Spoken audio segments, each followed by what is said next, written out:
Hi everyone, thanks for joining. We're just going to give it a minute or two while we wait for people to join, and then Brian will kick us off.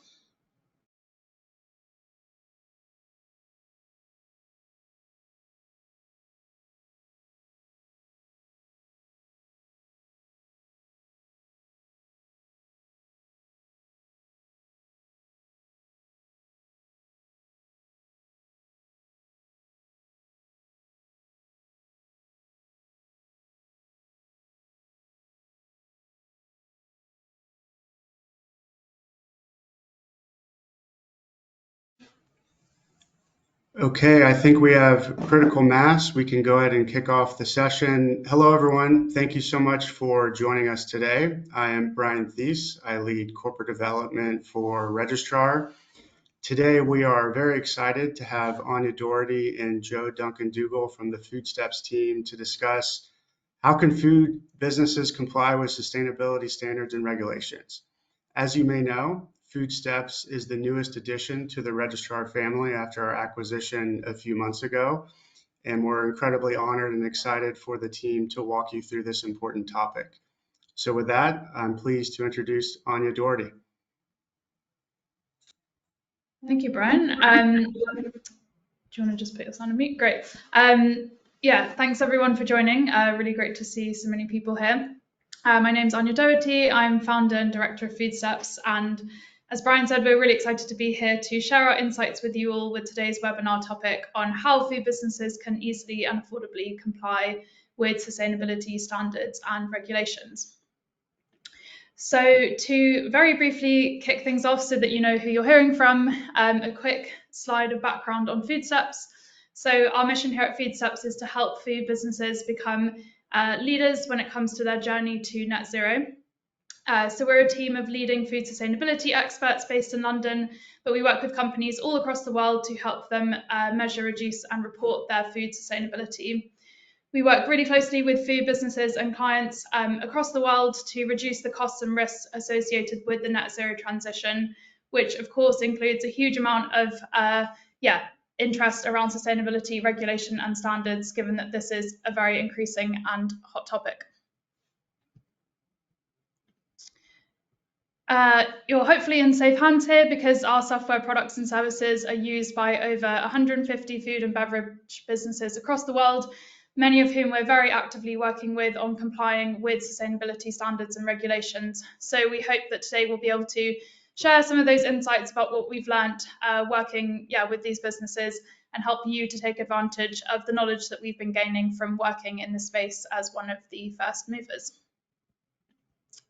And so for today, you'll be hearing from two of us on this webinar, myself and Joe Duncan-Dougal, our Chief Scientific Officer.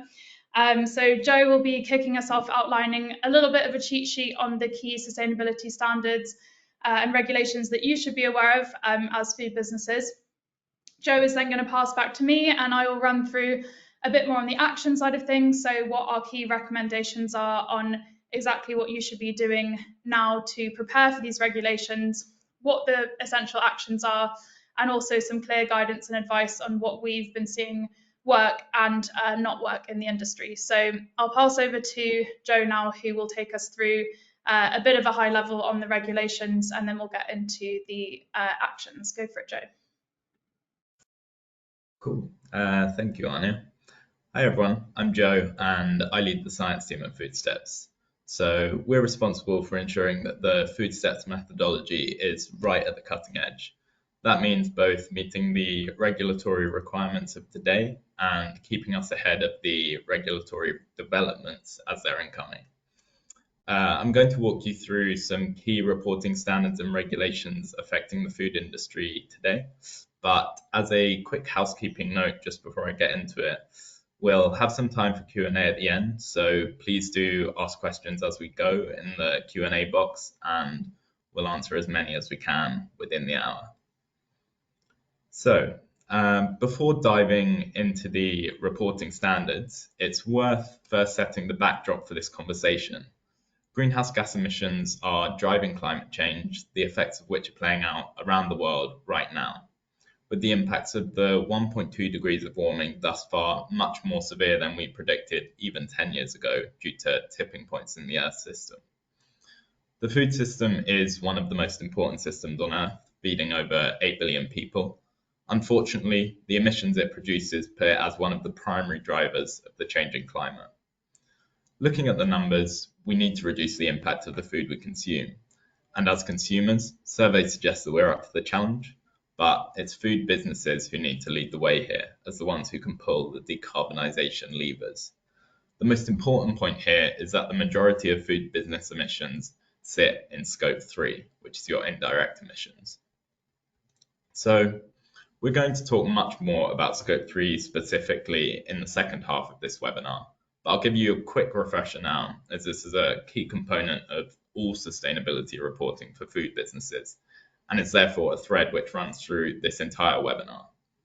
As a food business, the majority of your emissions will, as I said, sit in Scope 3, which are those indirect emissions. The majority of those, again, within Scope 3, will sit in purchased goods and services. As we know, most food emissions are concentrated in upstream life cycle stages, for example, on the farm. Scope 3 emissions are hugely complex to measure well, as this involves collecting robust data from each step along your often lengthy and complex supply chain, as well as downstream of your business. A challenge this presents is that you're being asked to report on activities that are not under your direct control or ownership as a business, which makes data collection and therefore reporting orders of magnitude more difficult. In order to reduce Scope 3 impacts, which again will be most of your impact, you'll need to measure them accurately and in granular detail to effectively target reduction efforts and track their progress. So category level spend-based accounting won't give you the detail that you need for this, as the only measurable reduction option on the table there is spend less. So you'll need to use volume data to measure the SKU level in order to capture things like procurement shifts and positive changes in your value chain. So I'll go into now what the sustainability reporting requirements are that your business might be facing right now. Various standards and governing bodies have recognized emissions reporting as a key foundational block for climate action. As you can see, there's quite a range of voluntary reporting standards which companies have been using for years now, while globally there are mandatory reporting requirements right around the corner. It's great that a wide range of bodies and national governments have recognized the importance of reporting, but it also represents a challenge because there now exist a lot of different initiatives in different locations, multiple of which might apply to your business if you're active in multiple locations. And we do expect this number to grow as governments around the world continue to act. Additionally, with the requirement to assess right back up supply chains in a Scope 3 assessment, even if you aren't initially directly swept up in the requirements to report, you may still be indirectly affected if your customers are themselves reporting and requesting information on the sustainability of your operations to help them do so. So overall, the vast majority of businesses will be needing to report on sustainability information over the next few years. We'll discuss some key deadlines on specific regulations throughout, but looking at when these start to come into force here, the overall message is that this is coming and now's the time to get your act together.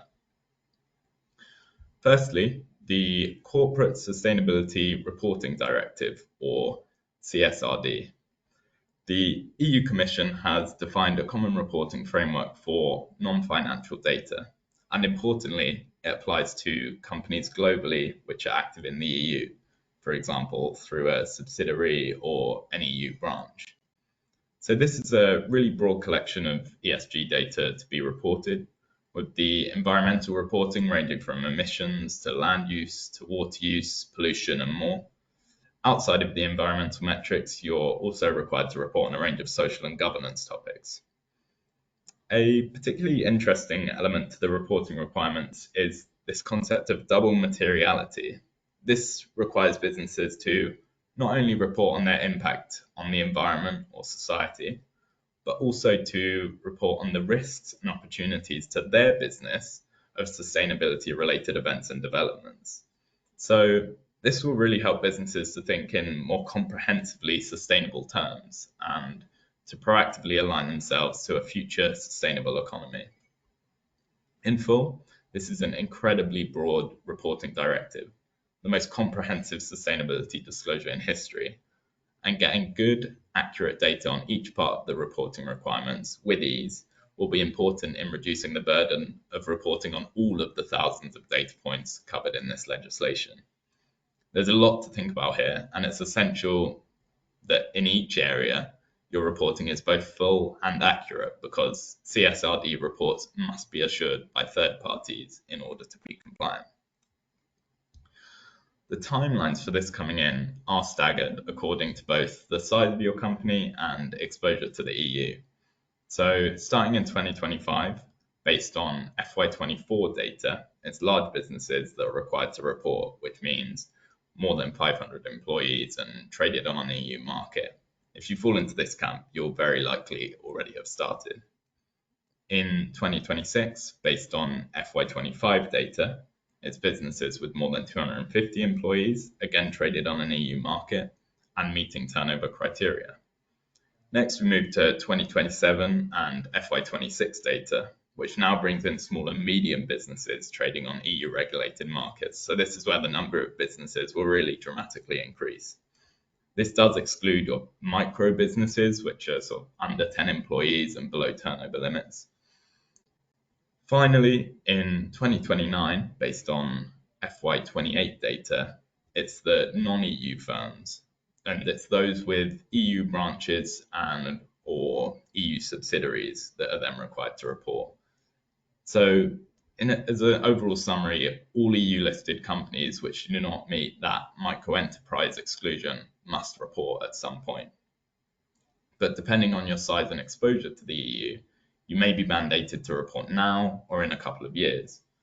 Regardless, given the length of time it takes to get accurate data on the impact of your supply chain, you should be gathering that detailed data and starting assessments now, including other impact categories such as water and land use of your business.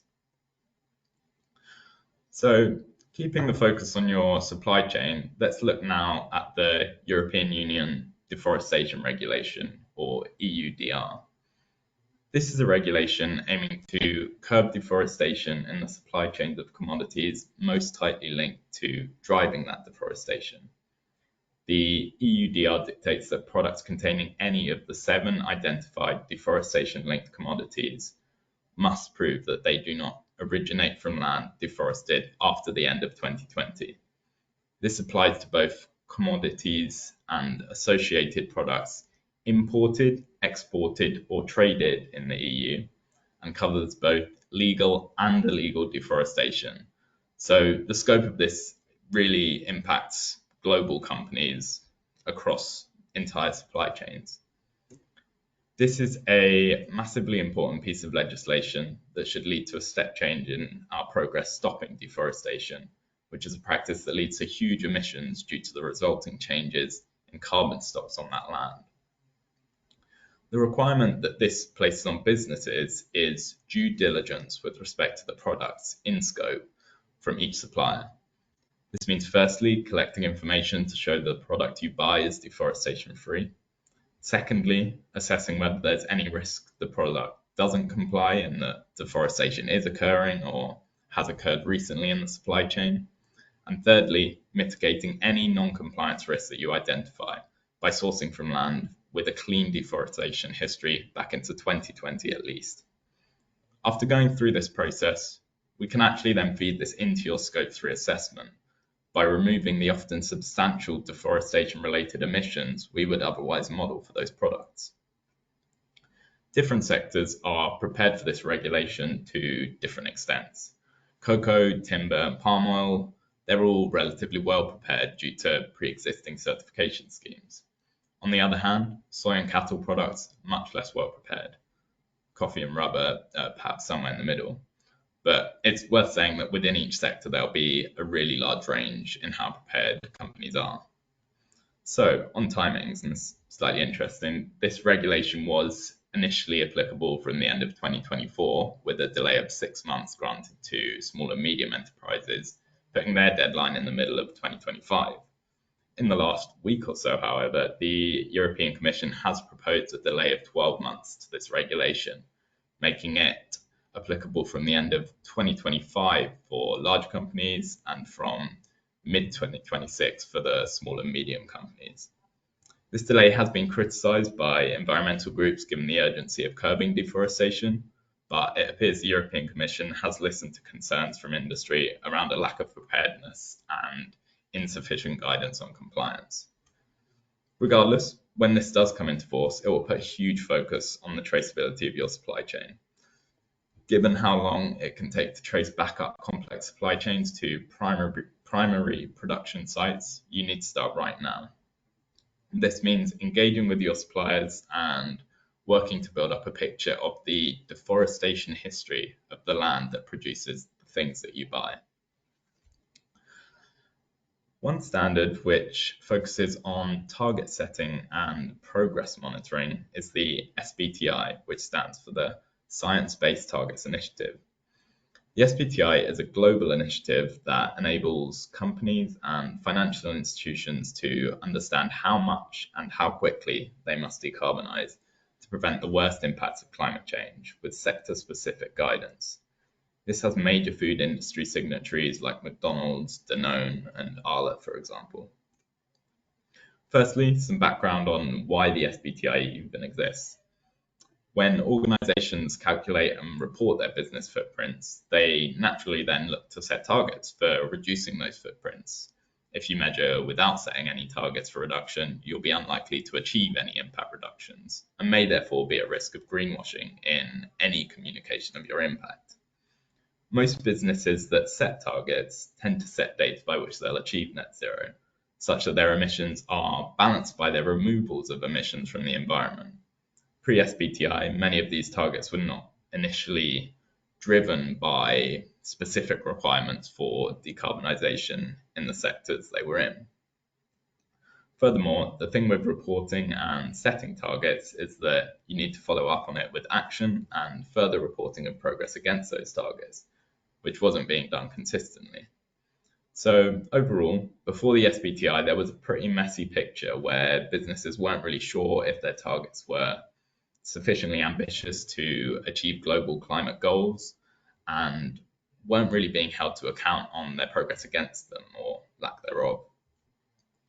To enable more consistent and comparable target setting and tracking, the SBTi created the Corporate Net Zero Standard, which is the world's only framework for net zero setting in line with climate science.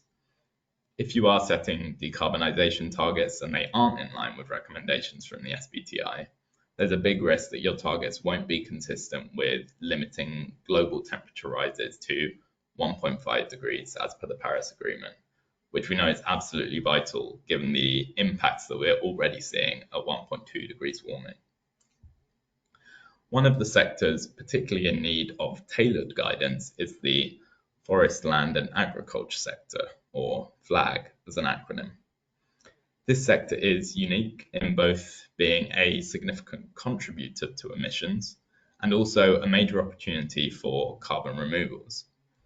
Companies with significant FLAG emissions in their supply chains, i.e. basically all food companies, are therefore required by the SBTi to set FLAG-specific targets and separately account for these land sector emissions and removals. I look now at timelines. So the calculation of these FLAG-specific emissions and removals is required to be in line with the Greenhouse Gas Protocol Land Sector Removals Guidance, which is currently in draft form. This makes the timelines a little nuanced. So for businesses that are required to set FLAG targets, the timelines for submission are that since April 2023, businesses have been required to set FLAG targets if setting science-based targets for the first time or updating them. However, if you already had validated science-based targets, then you don't immediately need to set a FLAG target while the land sector and removals guidance is in draft form. For these businesses, however, you must submit FLAG targets within 6 months after the release of the final version of that guidance, which is currently scheduled for public release in Q1 2025. Once you have a validated target, you'll then, of course, need to report your emissions and track progress annually. So with 2025 and the release of the final version only a couple of months away, even if you are waiting for the release of that final guidance, the necessary preparations for flag reporting need to start now if they haven't already. I've mentioned it a couple of times throughout, but it's worth highlighting briefly the greenhouse gas protocol, as it is the key piece of accounting guidance that has been integrated into emerging climate disclosure mandates. The Greenhouse Gas Protocol is a collection of standards and guidance documents intending to facilitate the accurate calculation and reporting of corporate emissions, also product emissions and emissions from key sectors. So particularly relevant to food businesses is that land sector and removals guidance that we mentioned earlier. This is a dense 400 pages of technical information. It's not particularly fun reading, but it really must be followed to ensure consistency in how we account for these emissions and removals. It's still in draft form, as I mentioned, but it will soon be finalised. So if you want your Scope 3 assessments to stand up to scrutiny as a food business, it is vital that it aligns with the Greenhouse Gas Protocol, in particular the land sector and removals guidance, such that you can conduct a validated and auditable assessment. I hope you found that a useful introduction to a few of the key regulations and standards in the space. I'll pass over to Anya now to provide a bit more context on what they mean for you. Wonderful. Thank you so much for sharing that, Joe. As Joe said, what I'll now take you through in the second half of the webinar is a look at why this matters from your perspective as a food business and what you as a food business should be doing right now in order to not just prepare for, but also comply with these existing and upcoming regulations. So a look at what should I do? So we hear a lot from food businesses at Foodsteps that the number of standards and regulations in sustainability can be quite overwhelming to think about and stay on top of. But hopefully in the next section, what we will do is really try and simplify this for you and just share the essential actions and strategies that you need to think about and do right now. So we're going to aim to make this very bite-sized and straightforward, and to also give you some examples of how this plays out in action, so that hopefully you can leave with confidence about how this applies to you in your context. And we'll aim to cover this from two perspectives. So yeah, really looking at what those simple actions are that you can take as a company now to navigate and comply with these standards, but also thinking a bit about what strategies you should put in place across your team and company more broadly to make sure that you're ready for these upcoming changes and that you can stay on top of things as they are moving in the future.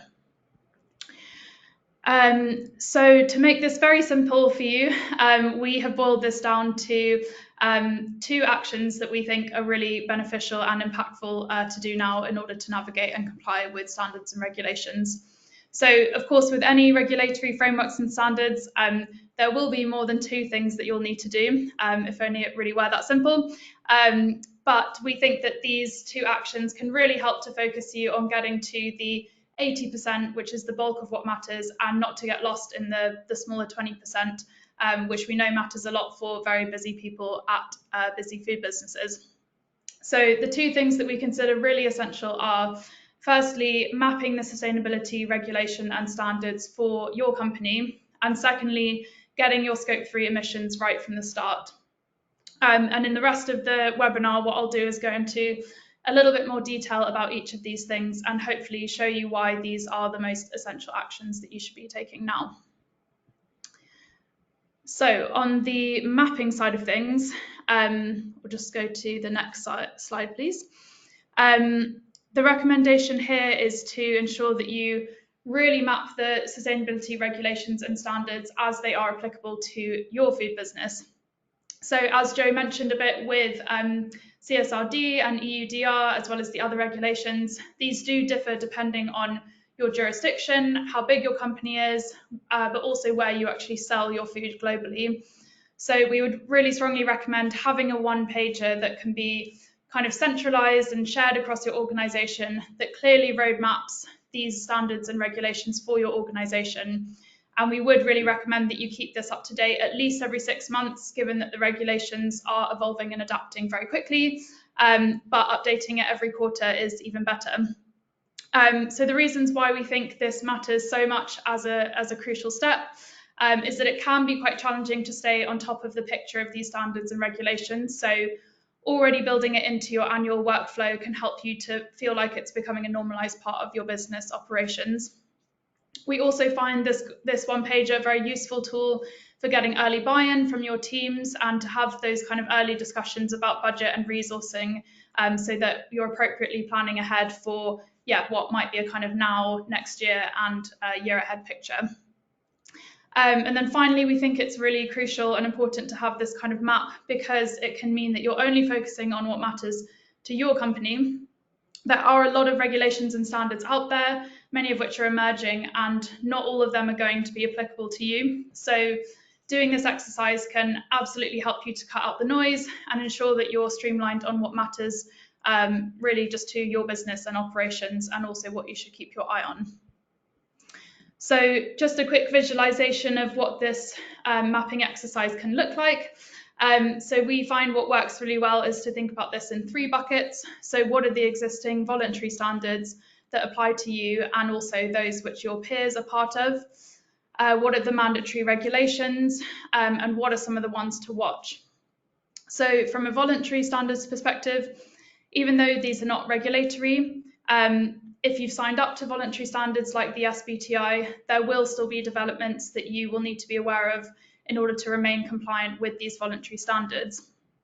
It's also quite useful to map the voluntary standards, as I mentioned, from looking at what your cohort is doing, so benchmarking against other businesses in your space and seeing which ones have signed up to voluntary standards. A key example of this is the flag guidelines, which are coming into play for food businesses. So if you've signed up for SBTi target, you will need to become flag compliant. So having that roadmap, even if it's voluntary, is really useful. From a regulatory perspective, this is where the mapping exercise can really help to cut out the noise, but also ensure you're planning ahead sufficiently. So with CSRD in the EU, there are multiple stages, which mean that not all companies need to report in the first year. And if you've got a more complex business structure, it might be that you have different reporting requirements for different parts of your company. Equally, if you're not even based in the EU, but you are actually selling in the EU, you will need to have this regulation on your roadmap, as you will need to report for CSRD as well. And then maybe the most important part of some of these maps is looking at the ones to watch. As we've mentioned several times, there's a lot of regulation and pre-regulatory discussions that are happening in key markets like the EU, the UK, even the Middle East, some interesting stuff that the UAE is doing. And there's a lot of regulation that's still to be formally announced. So one example of that is that EIT Food have recently acquired Foundation Earth, and together they're planning to build better standards or maybe eventually compliance around product level footprinting for food. So that can be a great one to have on your ones to watch list and think about some of the timelines that they're working towards to release their guidance. And likewise in the UK, we know there's a lot of pre-regulatory work going on with the FDTP and schemes around eco-labelling and mandatory scope 3 reporting, which definitely should be on the ones to watch list as well.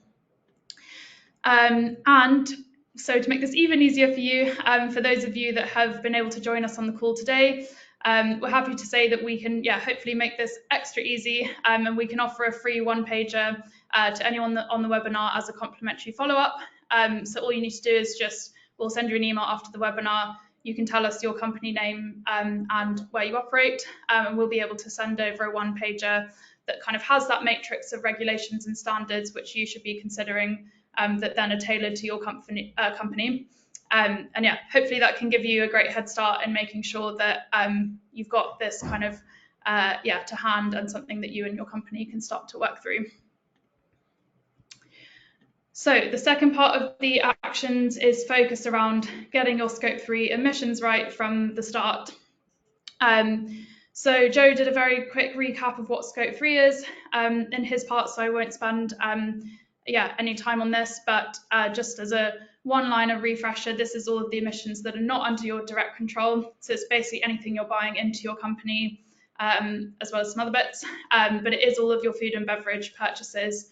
Yeah, just a quick refresher on that, as it will be the focus of the next slides. So next slide, please. So yeah, why is getting your scope 3 right so essential in this conversation? I think previous slide, thanks. So, nope, the next one.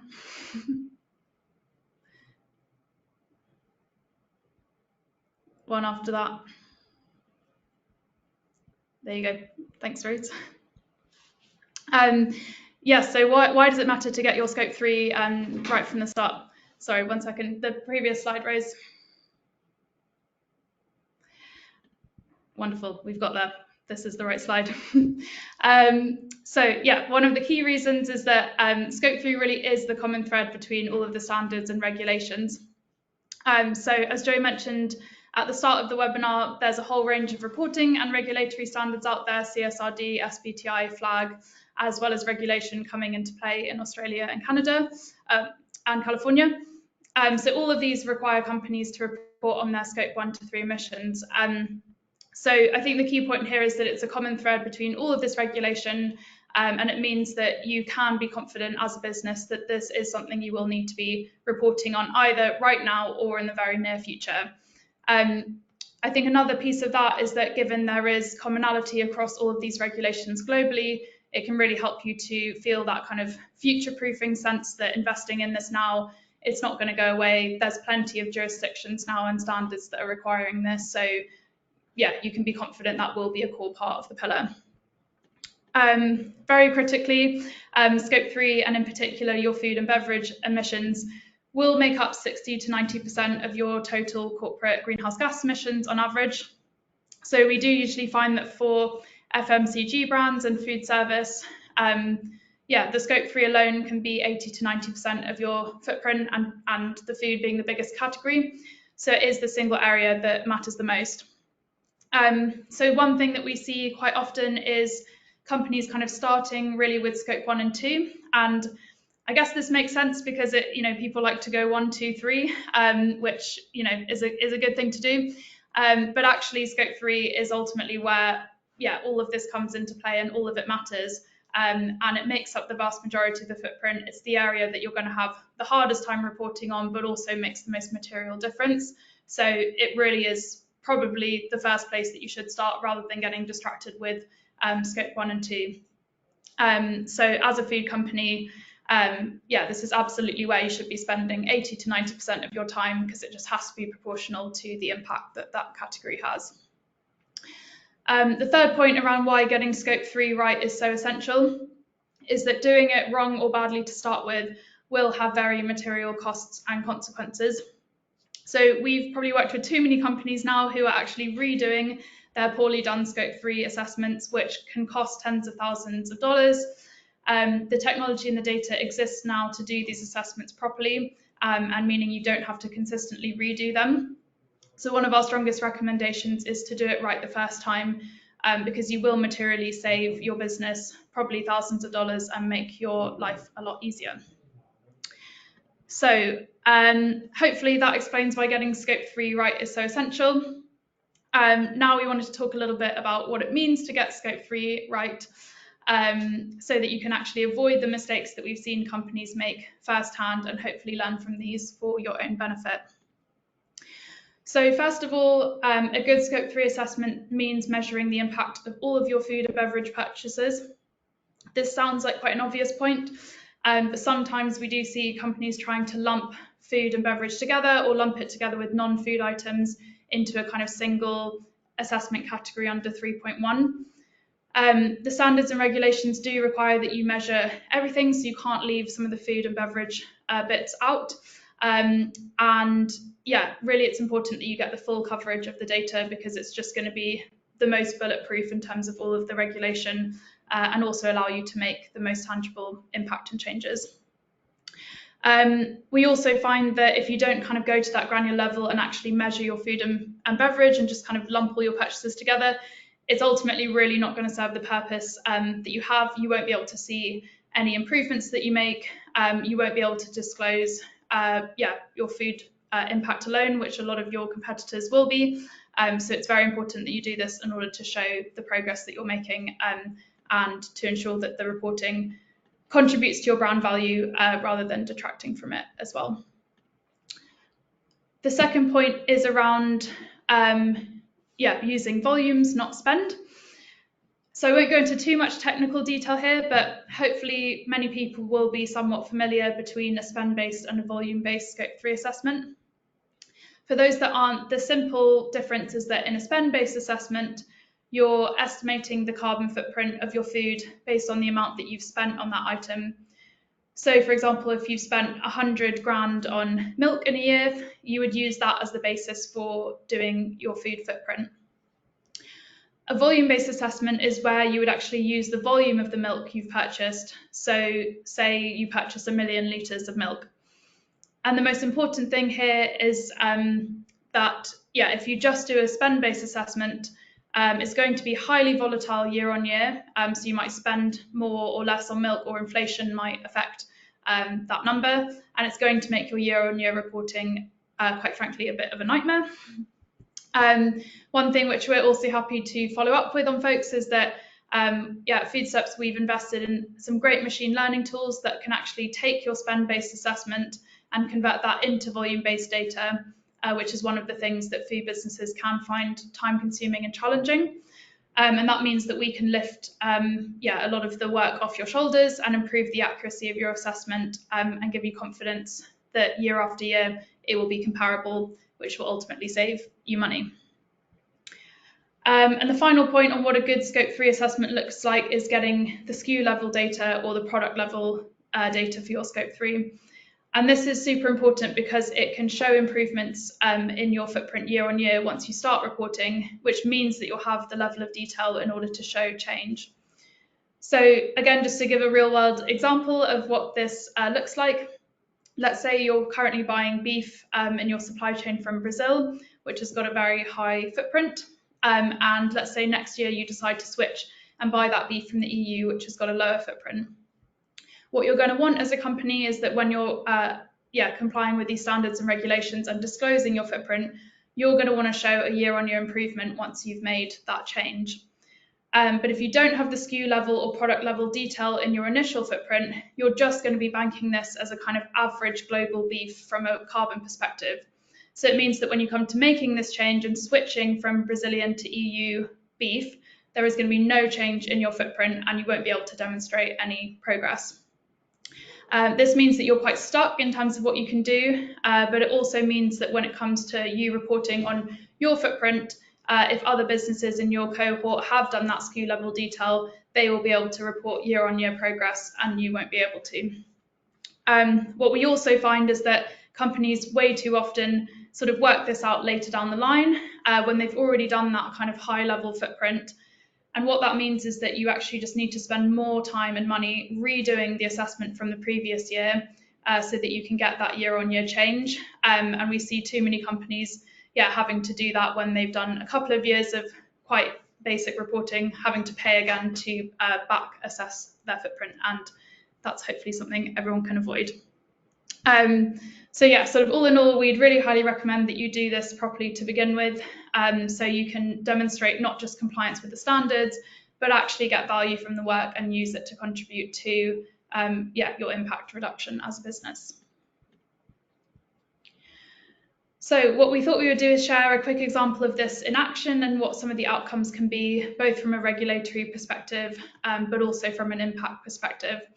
So Foodsteps is very fortunate to be the food sustainability partner with Compass Group, UK and I, and together we've conducted the largest food and drink impact assessment for Scope 3 undertaken at a SKU level and publicly disclosed to date. So this work was done over a 12-week period last year, which was a very fast turnaround for 1.7 million rows of food and beverage data that Compass Group had. And this became the essential foundation for them reporting to the TPT framework, but also SBTi, as they've signed up to these reporting standards. So the assessment that we did included data from Compass's entire supply chain and focused on a volume and a SKU level assessment, and also included analysing the impact of 21,000 meals. This was a really big undertaking, but hopefully a great example of how the data and technology does exist today to do these kind of assessments, and it can really provide a lot of value to companies as well as just allowing you to adhere to the standards. So yeah, hopefully that can show that if it can be done at 1.7 million rows of food and beverage data, this can be done across the industry, and yeah, provide a lot of benefit to companies.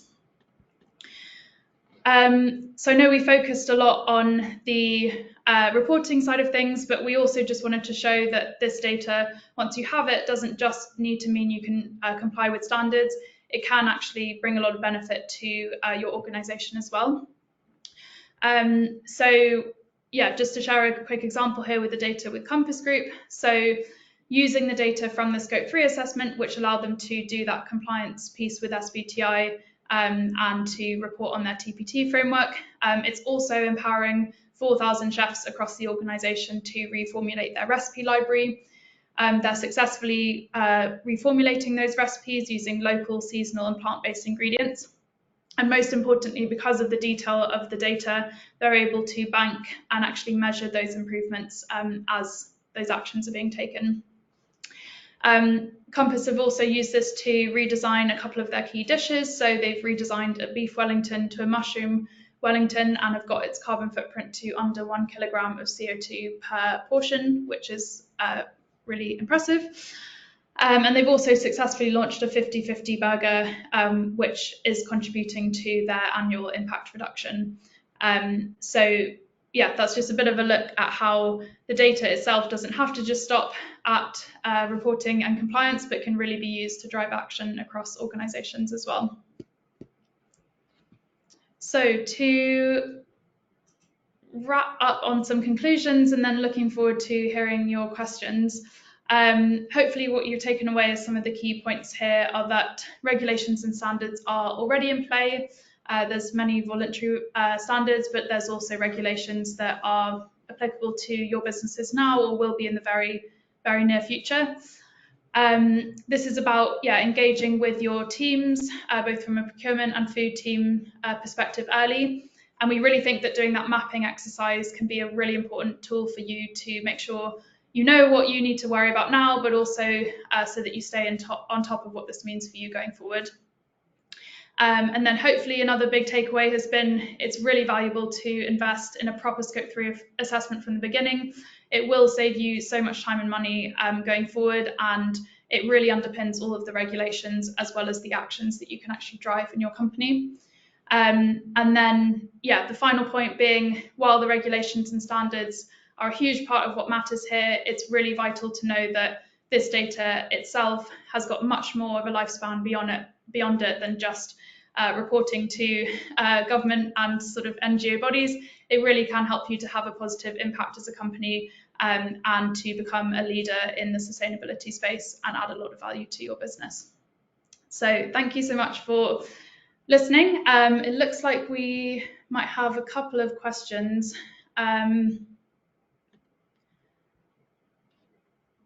Yeah, I can perhaps lead us off with a couple of questions. So we've had one come in which said, I'm responsible for sustainability reporting, but struggling to get my data in shape for Scope 3. Where should I focus my energy? I can maybe start off on this one, but do come in with anything else, Anya.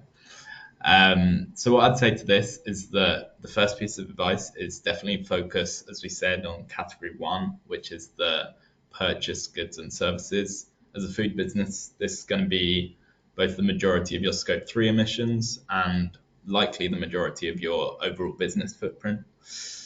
Within your procurement, we then recommend focusing on the expected hotspots in your footprint. Now, this is really where data quality improvements will be most important in getting you to a more accurate assessment overall. It can be a little challenging, obviously, to work out where your hotspots are going to be before you've actually done a first assessment.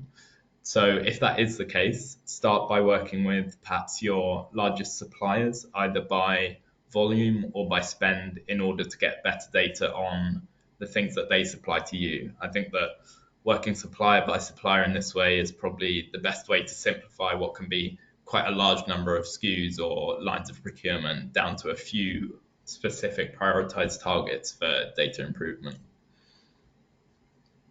Yeah, thanks, Joe. I'd definitely add to that. I think it can be a lot of work to do that background data cleaning and bringing data together. I do think that kind of focusing on the priority areas, sometimes there can be a feeling of getting absolutely everything perfect. There are tools out there that can help with that. So I mentioned, for example, we've built a tool that can take spend data and convert it into volume data, because we know that for some few businesses, no matter how hard you try, you can keep trying to get that volume data for some parts of the supply chain, but you just can't. So there are tools out there to help with bits that get missed.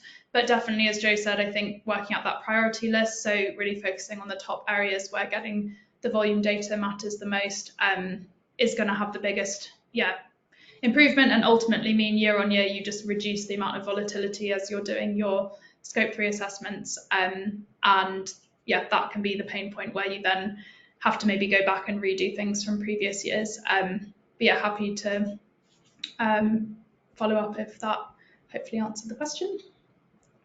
Should we keep going? Ooh, yeah. Okay, so the next one is, I'm a sustainability manager and understand the importance of these regulations, but it's hard to get other stakeholders in my organization to get involved and support. What would you recommend for me to say to them to get them on board? Would you like to take this one on, or should I start off?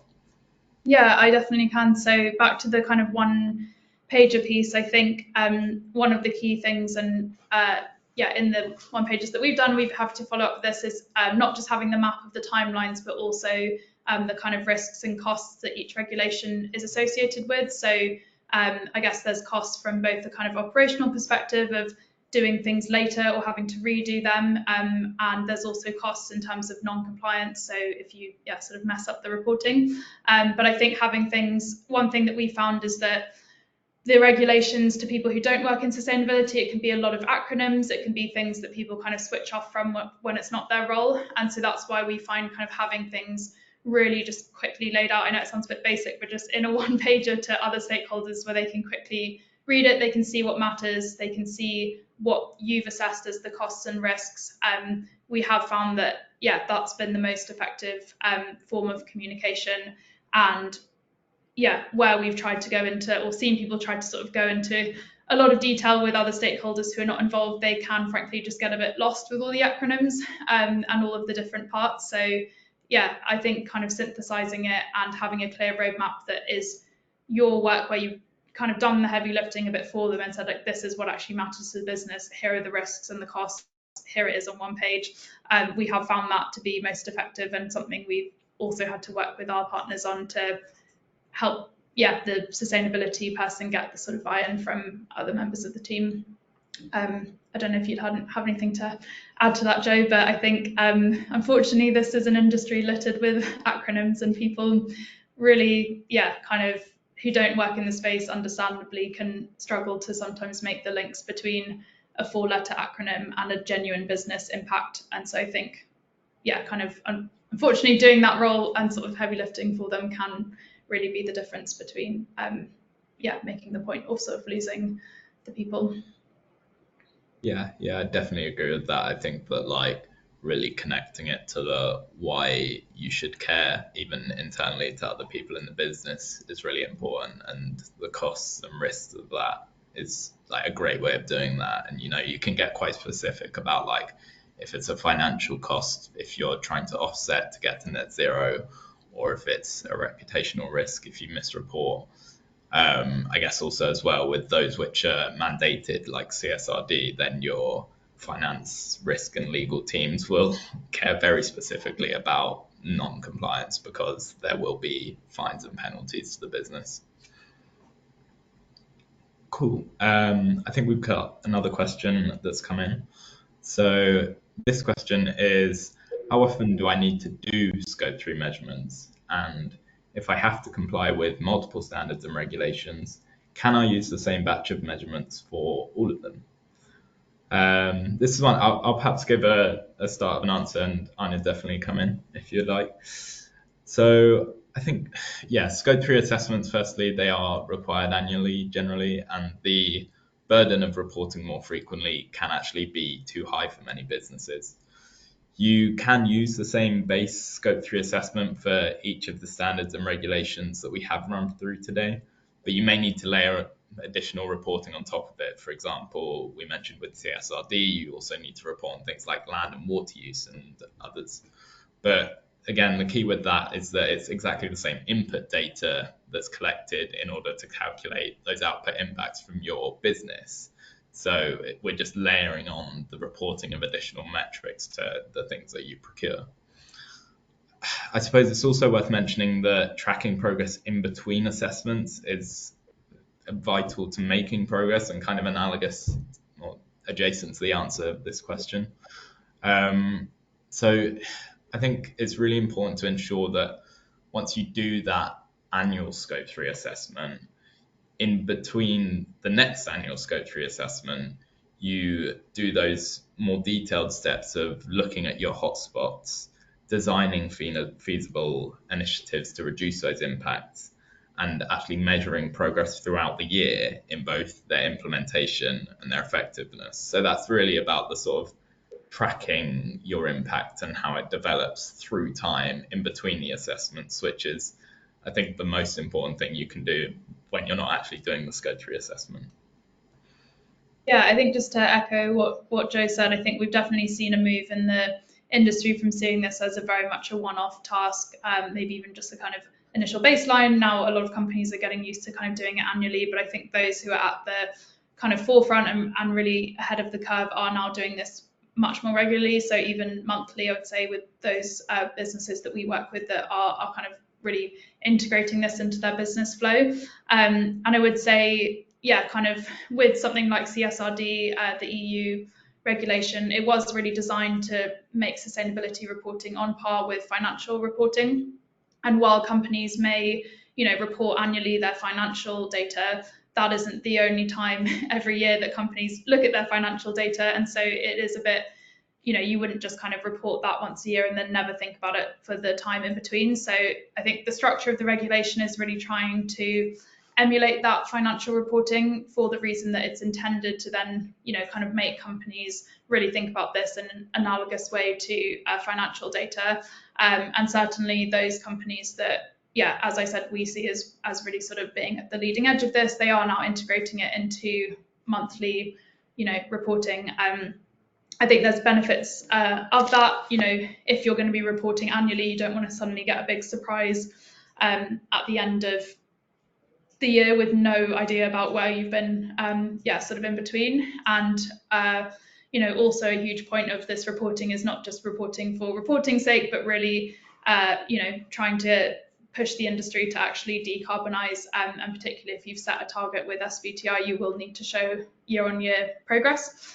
And so I think that kind of more regular cadence maybe doesn't have to be monthly to start with, but I do think that, it's definitely minimum an annual exercise, but ideally something that becomes much more integrated into your standard workflow. Great. We've had another question come in, which is, how are you able to measure food emissions on a seasonal, location, and location-specific product level? So how are you able to measure food emissions on a seasonal, location-specific product level? I think that, probably if I just spend a little bit of time talking about our database, that's probably the best answer to this question. So we have spent and continue to spend a huge amount of time gathering data, modeling the impact of food items and food system processes to ensure that all of this is packaged in accessible ways. We're also engaged with research, as I said, which is right at the cutting edge of developing society's understanding of what the impacts of our food system are and how best we can reduce them. So how this translates to those really specific emissions factors, we have a few different ways of calculating those. If the data and the research exists, we directly use that data and combine those research studies based on what we know about seasonal sourcing profiles and different production systems in different seasons.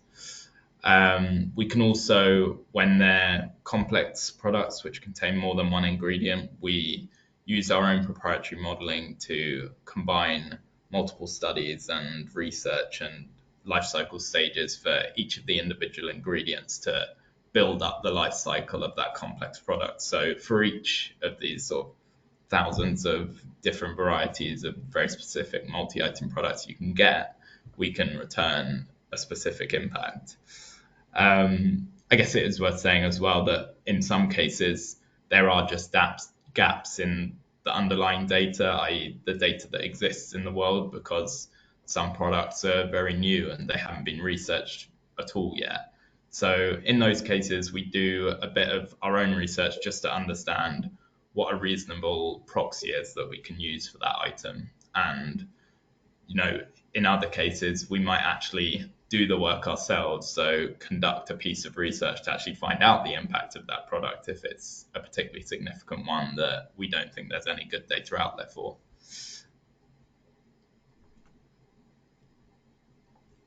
Great. I think that was all of the questions that we had come in. So yeah, if there are any others, definitely send them over to us by email and we can follow up with you and share any answers to your questions. But otherwise, thank you very much for joining us today. Yeah, thanks everyone. Look forward to hearing from you if you've got any additional questions, and we'll follow up after the webinar with an opportunity if you would like to have a quick one-pager on how the regulations apply to your food business. We'd be more than happy to send that over to you. So thanks for joining and enjoy the rest of your day.